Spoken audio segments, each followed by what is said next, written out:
Сәлем достар, сендермен Майнкрафт KZ. Бүгін біз екі тал қақпан жасаймыз. Достар, бұл екі қақпан өте оңай. Достар, осы видеоның соңына дейін көрсеңіздер, үйреніп аласыздар. Менің каналыма кірсеңіздер, бұдан да көп декорациялар бар. Ал біз бастаймыз. Достар, өтінемін, менің каналыма кіріп, лайк басып жазыңыздар. Енді немнен состырмыз, бастайық.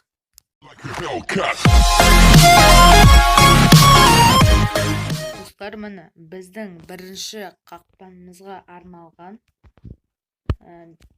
біздің бірінші қақпанымызға міне осындай бір темір есік, мынау не? Осы керек сіздерге.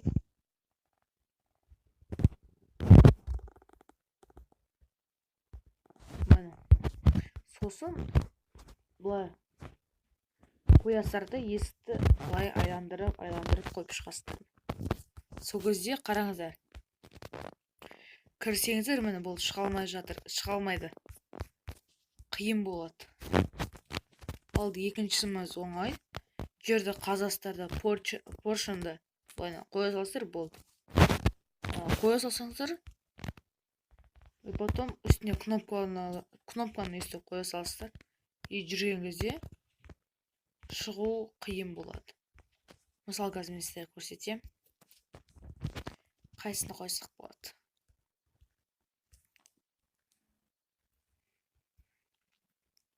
Мысалы алып шошқаны алайық. Шошқаны қояйық. Міне. Енді шошқа не істейді екен?